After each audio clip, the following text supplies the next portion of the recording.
Subscribe button दबाकर मेरे channel को सब्सक्राइब कीजिए, साथ ही साथ मेरे नए वीडियोस देखने के लिए बेल आइकन को ज़रूर प्रेस कीजिए। Thank you. हेलो बच्चों, कैसे हैं आप सभी। मैं हूं पूजा मेहता और मेरे यूट्यूब चैनल स्टडीनेटिक पर आप सभी स्टूडेंट्स का वेलकम है। बच्चों, क्लास 11th की अकाउंटिंग पढ़ रहे हैं, जिसका चैप्टर बिल ऑफ एक्सचेंज को मैं कवर कर रही हूं। इसके बहुत सारे वीडियोस मैं बना चुकी हूं, आप उन्हें भी देख सकते हैं। आज जो मैं बताने वाली हूं वो है बिल ऑफ एक्सचेंज की इंपॉर्टेंट टर्म्स। ये बहुत ही ज़्यादा इंपॉर्टेंट होती हैं, क्योंकि जब हम प्रैक्टिकल प्रॉब्लम्स को सॉल्व करते हैं उस समय हमें इन सारी टर्म्स के बारे में मालूम होना बहुत ही ज़्यादा ज़रूरी होता है। तो स्टार्ट करते हैं बिल ऑफ एक्सचेंज की इंपॉर्टेंट टर्म के साथ। लेकिन उससे पहले मेरे चैनल को ज़रूर सब्सक्राइब करें, लाइक करें, कमेंट करें। किसी भी तरह का कोई भी डाउट है तो आप मुझसे कमेंट बॉक्स में पूछ सकते हैं बच्चों। तो सबसे पहली इंपॉर्टेंट टर्म कौन सी है? इसकी ड्रॉअर की।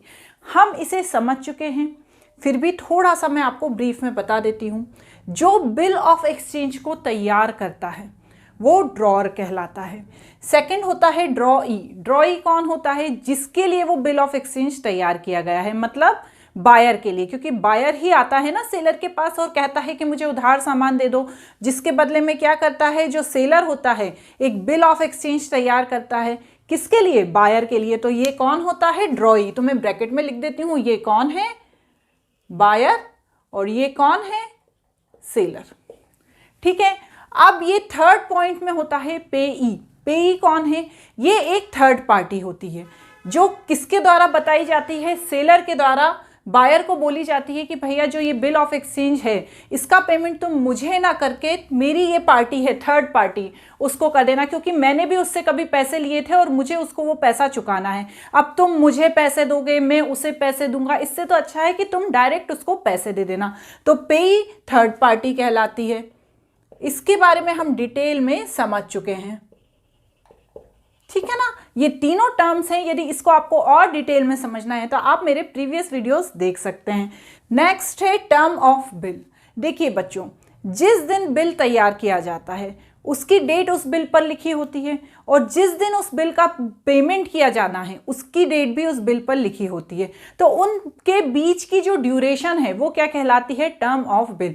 जैसे 1 जनवरी से तैयार हुआ बिल, ठीक है ना, और 1 अप्रैल को पेमेंट करना है, तो कितने महीने का टर्म है बिल का? 3 मंथ का। जनवरी, फरवरी, मार्च, 1 अप्रैल को पेमेंट करना है। इसे कहते हैं टर्म ऑफ बिल। नेक्स्ट है ड्यू डेट। ड्यू डेट क्या होती है? जिस दिन आपको बिल का पेमेंट करना है उसे ड्यू डेट कहा जाता है। लेकिन इस ड्यू डेट में 2 चीजें हैं जिसे हमें ध्यान रखना है। यहां पर मैं अलग से बता देती हूँ ड्यू डेट, ठीक है। कौन सी 2 चीजें ध्यान रखना है? पहली कि यदि बिल ऑफ एक्सचेंज मंथ के हिसाब से तैयार किया गया है, जैसे 2 मंथ के लिए बिल ऑफ एक्सचेंज तैयार किया गया है 1 जनवरी से 1 मार्च, तो आपको पेमेंट कब करना रहेगा? 1 मार्च को करना रहेगा। क्यों? क्योंकि 2 महीने के लिए तैयार हुआ है बिल ऑफ एक्सचेंज। जनवरी, फरवरी और 1 मार्च को आपको पेमेंट करना है। लेकिन यदि बिल 60 डेज के लिए तैयार हुआ है, ऐसी स्थिति में भी क्या आपको 1 मार्च को पेमेंट करना रहेगा? नहीं, यहां पर डेज काउंट होंगे। तो यहां पर जो बिल पेमेंट होगा वो 2 मार्च को होगा। क्यों? क्योंकि भैया यहाँ पे 2 दिन हमें ऐड करने पड़ेंगे ना, क्योंकि ये 28 डेज का ही फरवरी होता है। तो यहाँ पर यदि मंथ के हिसाब से दिया है तो ड्यू डेट अलग निकलेगी, लेकिन यदि डेज के हिसाब से दिया है तो ड्यू डेट अलग निकलेगी। नेक्स्ट क्या दिया हुआ है? Days of grace. देखिए बच्चों, क्या होता है ना, जो बिल तैयार हुआ है और जिस डे पे हमें बिल का पेमेंट करना है उसके बाद भी 3 दिन का ग्रेस दिया जाता है, ठीक है ना। ये रूल है कि यदि आपकी 1 जनवरी से 1 मार्च तक की डेट है, आपको पेमेंट करने के लिए 3 दिन का ग्रेस दिया जाएगा। यदि कोई हॉलिडे पड़ गया तो आपको उसका भी ग्रेस दिया जाएगा, तो उस पर कोई भी पेनल्टी नहीं लगती है। तो यहां per day of grace plus 3 days दिया जाता है, ठीक है ना, ऐसा होता है, मतलब कई जगह ऐसा होता है। हम ही कई बार एग्जाम देते हैं तो हमारे सर जो होते हैं वो कहते हैं यार चलो ठीक है, तुम्हें मैंने 5-10 मिनट और दे दिए, तुम थोड़ा सा और लिख लो। तो यहाँ पर 3 डेज का ग्रेस दिया जाता है। नेक्स्ट होती है डेट ऑफ मैच्योरिटी। अब इस चीज़ को भी आपको ध्यान से समझना है। इसके कुछ पॉइंट्स हैं। क्या पॉइंट है? पहला जो होता है, मैं इसे क्लीन कर देती हूँ ड्यू डेट को।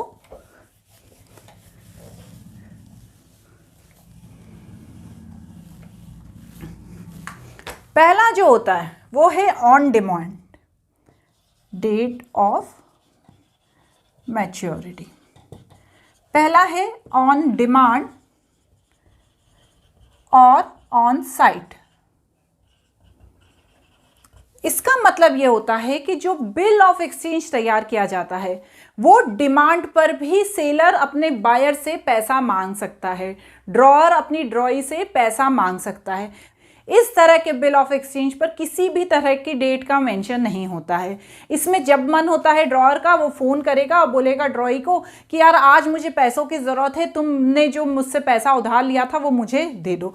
तो ये जो बिल ऑफ एक्सचेंज होता है उस बिल ऑफ एक्सचेंज को ऑन डिमांड या on site bill of exchange कहा जाता है। सेकंड जो पॉइंट होता है वो मैं आपको ड्यू डेट में भी समझा चुकी हूँ कि यदि मंथ के हिसाब से दिया है 1 जनवरी टू 1 मार्च, है ना, 2 मंथ, तो आपको 1 मार्च को ही पेमेंट करना होगा। लेकिन यदि डेज के हिसाब से दिया है 60 डेज, तो ऐसी स्थिति में आपको 28 दिन किसके, फरवरी के, और 31 दिन वहाँ के जनवरी के आपको 2 मार्च को पेमेंट करना होगा।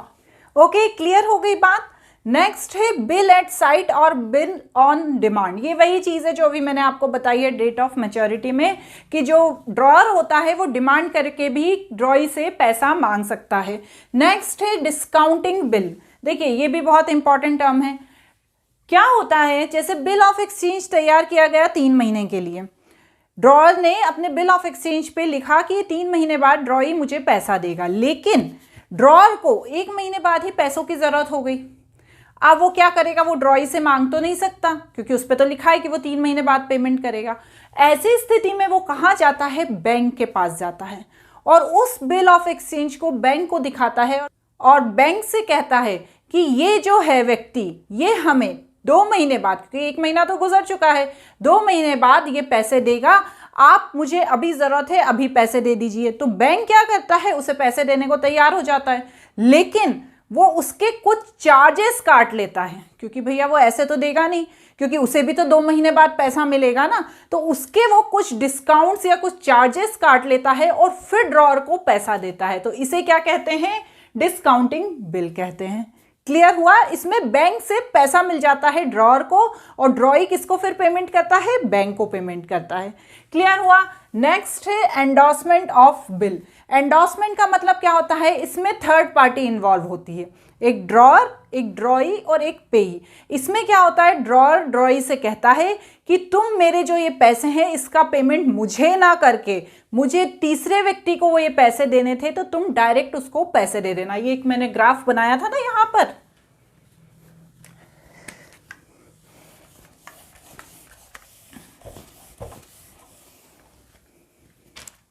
ये ड्रॉअर है,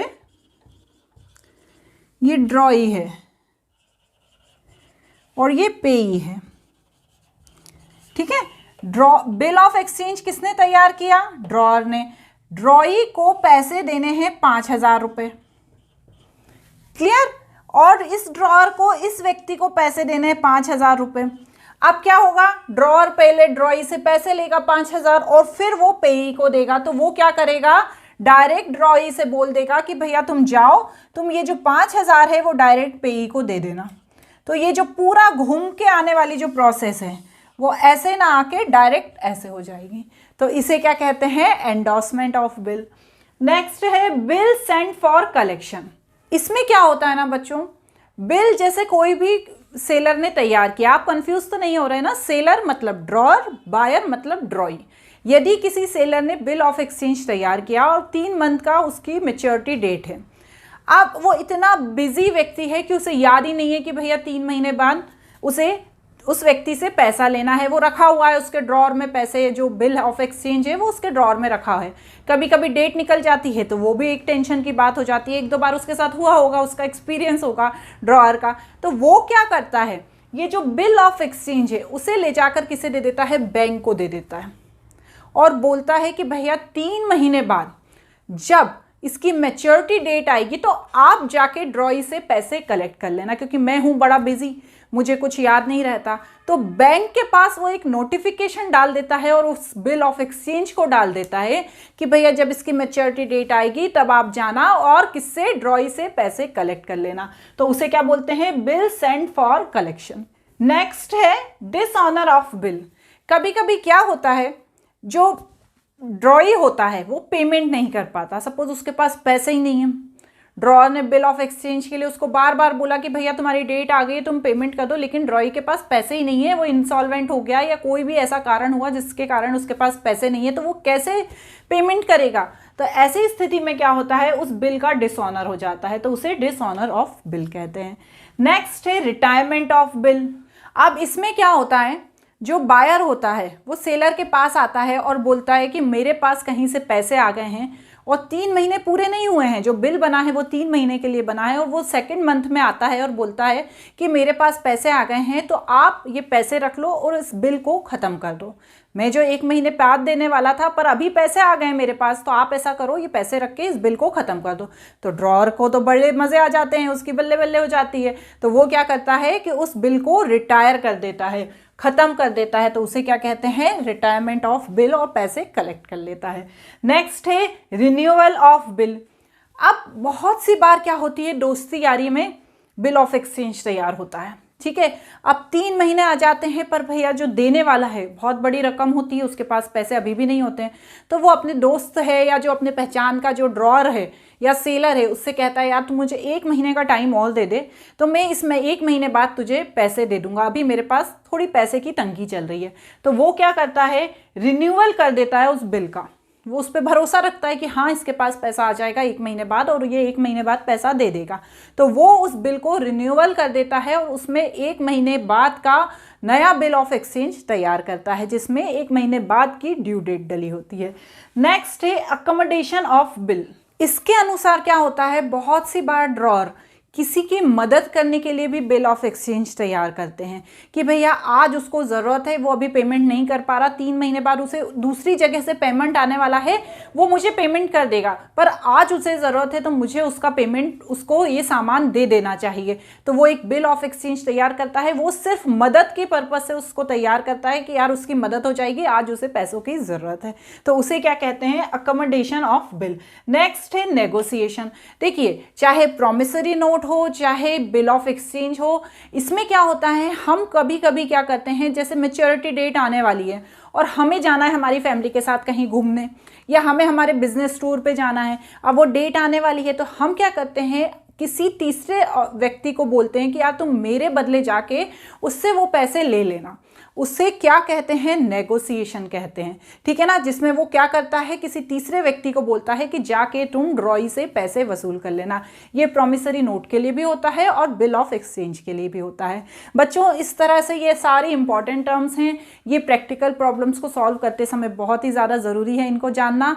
तो आज ये मैंने आपको पूरी समझा दी है, इनको आप एक बार बुक में भी देख सकते हैं। यदि नहीं समझ में आई है, कोई भी डाउट है तो आप मुझे कमेंट बॉक्स में पूछ सकते हैं।